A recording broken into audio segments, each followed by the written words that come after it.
Hiwaga nga mati Papa Carlo! Ang alamat ng trabaho. Oh. Yan. So, wala nang paligoy-ligoy pa. Merong isang... Alam nyo, Papa Carlo, noong unang panahon, wala pang trabaho, palitan lang ng skills. Tindihan nyo? 2.6 million years ago, mga ninuno natin, may kanya-kanyang specialty. Sa tribo, sa tribe, sa village nila. Ang pinakauna dyan, yung mga basic needs para mabuhay. So, halimbawa, may kailangan, palitan na lang. Parang pabor sa pabor. Gagawin ko to, kailangan ko nun. Mga ganun lang. Doon lang nagsimula yan eh. Yung may kailangan ako sa'yo, tutumbasan ko na lang. Ano gusto mo? Tinapay? Ano gusto mo? Karne? Ganon. Tutumbasan na lang. Halimbawa, merong isang sa village nila na dito siya magaling. Dito siya, ito yung expertise niya. Halimbawa, hunting, ganyan. Ganito, ganyan. Ako mag-hunting. Puporsyentohan na lang kita. Sa'yo yung paa. Ganon. Ganon. I-hunt mo ako ng pagkain. Ganyan-ganyan. O kaya, mangingisda, mga ganon. Tapos, ang tawag natin dyan, kung ngayon na sa modern natin, parang ex-deal. Yan. So, in short, sa English, para mas maintindihan yung mga nanonood, ito yung hindi pa masyado malawak yung mga expertise.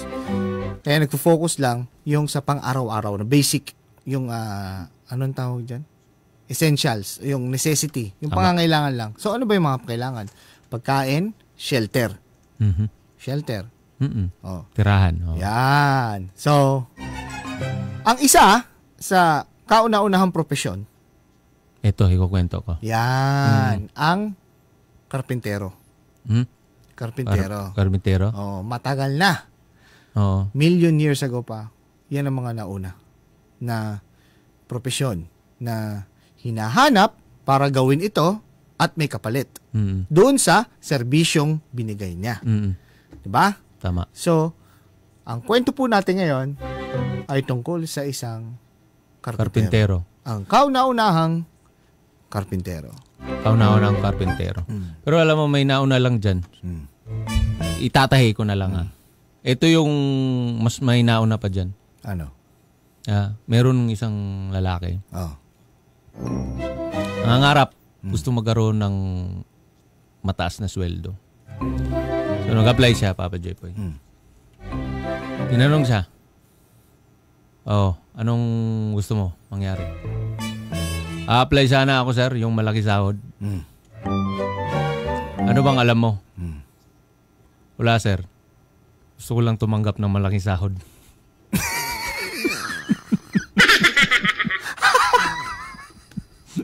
Ano ba, hanap mo trabaho o sahod? Sahod.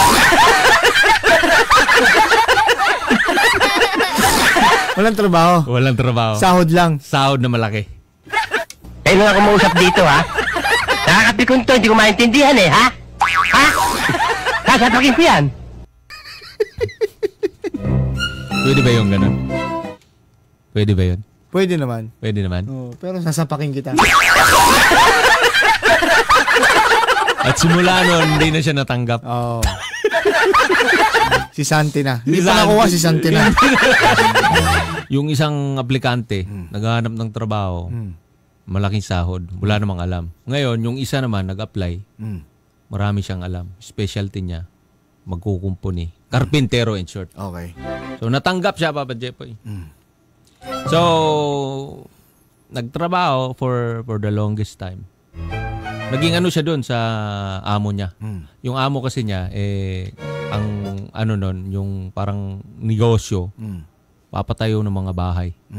Oo. Kontraktor. Okay. So, siya yung pinagkakatiwalaan doon. Siya yung pinagkakatiwalaan, itong lalaking to. So, after how many... So, sa pagpapatayo ng bahay, sila yung the best? Sila yung the best. Noong unang panahon? Noong unang panahon. At itong aplikante na to, isa siya doon sa mga Yan yung profession niya. Ito na yung profession niya. So, dumating na yung araw na magre-retire na siya. After one day.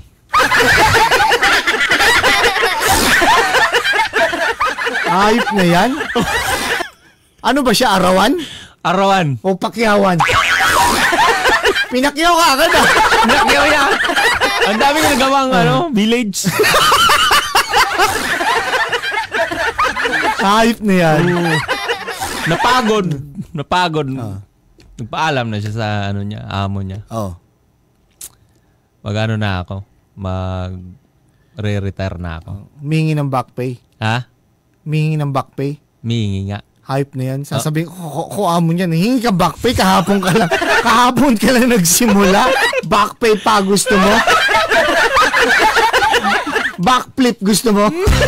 Ngayon, trabaho siya bilang karpintero. Oo. Matagal na rin siya nagtrabaho sa kanyang amo.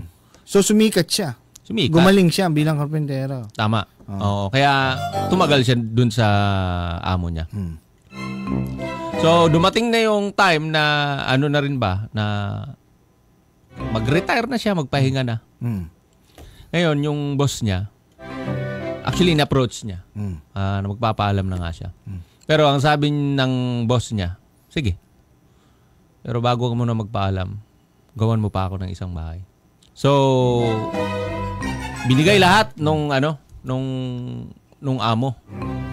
Kumbaga, etong mga ginawa nila, saktuhan lang yung build ng bahay. Dito, parang dinoble niya yung budget. Ibig sabihin, kailangan ganda mo to. Kasi final project eh. Final project, last na. Sabi ng amo, bibigay ko sa'yo to, pero ang presyo nito doble. Ha? Kasi magre-retire ka na. Gandahan mo. Last na to. Last dance, kumbaga. So, ang ginawa ni itong karpintero, yung mga materials na binibili niya, kasi syempre pa-retire na rin siya, Papa Jepoy. Sabi niya, titipirin ko to. Alam ko pasikot-sikot dito sa... Kabisado na niya kasi. Oo, kabisado na niya. Kabisado ko ng construction. Alam ko nang yung mga materials na mura. Nako po. So, ang ginawa niya, parang di ba yung presyo nung yung mga ginagawa nilang bahay. Dinoble yung budget niya, di ba? Para maganda. Ang ginawa niya, parang kalahati ng kalahati. Parang 1/4. So, ibig sabihin, substandard talaga ang ginawa niya doon sa bahay, Papa Jepoy. Ba't niya ginawa yun? Ha? Ba't niya ginawa yun? Tinatamad na rin siya? Hindi naman sa tinatamad din. Ito kasing karpentero, pa-retire na siya. Gusto niya meron din siyang... Subi. Subi ba? Subi ah. Subi. Parang one last shot. Diba? Kakanain niya ngayon yung bahay. Kumaka na siya doon. Ngayon, so, halimbawa, simula doon sa pako, sa buhangin, lahat yun, Eddie at Patty. Tama. Kung halimbawa yung pako mo di 4, 2 lang.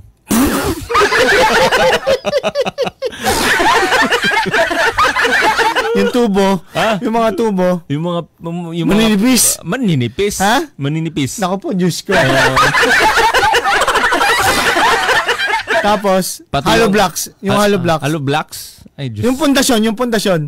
Ha? Yung pundasyon ng bahay. Walang bakal. Kung kailan niya dapat galingan, di ko alam kung anong nasa utak ng karpentero. Dahil nga one last shot na yun Hindi niya ginalingan. Tinipid niya pa actually.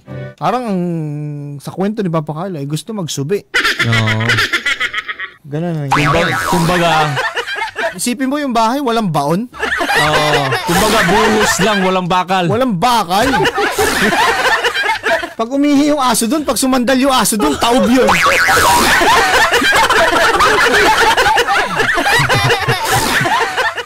Saka nakakitang ganun. Tapos yung CR, pagbukas mo, bumubunggo sa inidoro. baliktad yung bisagra.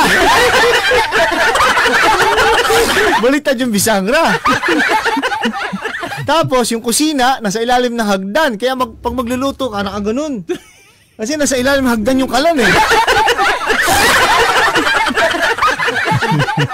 So, in short, to cut the story short, ay itong ginawa niya, sa hindi may paliwanag na dahilan, palpak. Palpak. Walang... Nagtaka nga din ako pagsilip ko dun sa CR, yung bowl niya nakalubog dun sa sahig. Wow, Japanese style! Japanese style. So, gano'n ang nangyari. Tinipid niya. So, natapos. In short, tapusin mo na. Natapos yung bahay. Natapos na. Finishing. Napinturahan, lahat-lahat. May nalagyan na ng pintuan at may duplicate na yung susi. Yung susi. Yung doorknob. Ha? Baliktad. Nasa loob yung susian. Nasa loob yung susian. Sa labas mo ilalak. Hindi. Papasok ka muna doon sa bintana. Bubusan mo yung bintana. Ay, ilalak mo. Sa loob mo ilalak. In short, talagang hindi niya yung palpak. Hindi na niya inisip. Kasi nga, parang wala na siyang pakialam. Parang minsan ugali na rin ng tao yan eh. Alis na ako rito, bahala kayo dyan. Wala na akong pakialam sa inyo. Wala na akong pakialam sa inyo. Minsan may ugali tayong ganyan. Kung magalit ka man o hindi. Alis na ako eh. Goodbye. Goodbye. Hanapin niyo ako. Ganun yung so, ganun na nangyari. Ganun ang ginawa niya. So, sa pagpapatuloy, ano nangyari doon sa ginawa niyang bahay? Natapos na. Dala na niya yung susi. Sabi niya, punta na ako kay boss. At makapagpaalam na at makuha ko na yung last sweldo ko. Yung pakyaw niya. Pinakyaw, di ba? Pinakyaw niya. Pero may subi na siya. May subi na. Kita mo? Sabi niya, boss! Grabe, boss. Sobrang pasalamat ako. Tumagal ako dito sa kumpanya mo. At eto na yung susi. Sa'yo na. Tapos na yung pinagawa mo project sa akin. Natin. Napakaganda ng gawa ko, boss. Sabi niya pa. Tapos paalam na ako. Paalam na ako, boss. Sabi niya, taga lang. Sabi ng boss. Yung susi na to. Sabi ng boss, yung susi na to, yung ginawa mo, para talaga sa iyo yan. Dahil sa pagsiservisyo mo sa akin ng napakatagal, yung pagsusumikap mo, yun yung bayad ko sa'yo.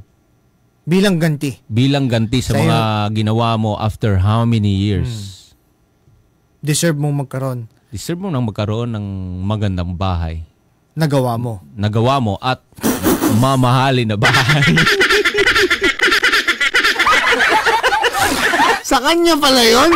Sa kanya pala yun. Hindi niya alam. Anong gagawin niya doon? Walang pundasyon yun. Walang baon yun. Palpak nga pala itong meron palang mga kababalagan din itong ginagawa itong karpintero no to. Lahat ng mga kapalpakang ginawa niya. Pinagsama-sama doon sa bahay na yun. Oo. Na ang ending na bumalik lang pala sa kanya. Sa kanya pala yun. Oo. Kung ano yung ginawa mong kung ano yung action mo, may katumbas yan. Kung ano yung action mo, babalik at babalik yan sa'yo. Parang sa buhay natin ngayon. Tama. Pag sinortcut mo, pag dinaya mo, yan ang resulta. Yan yung resulta. May epekto yan sa mga actions mo. Yun yung lesson doon, Papa Jepoy. Dahil after how many years pa, may mga ginawa pala siyang hindi maganda.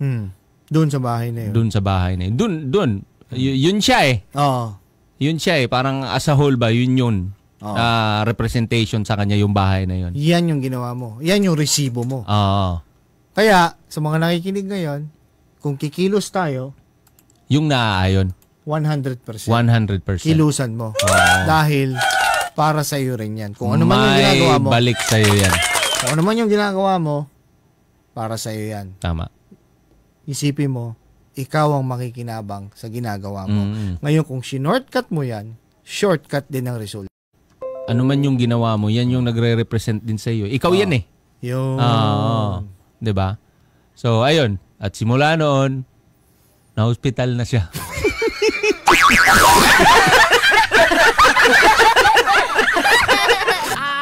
Hiwaga nga, Mati Papa Carlo.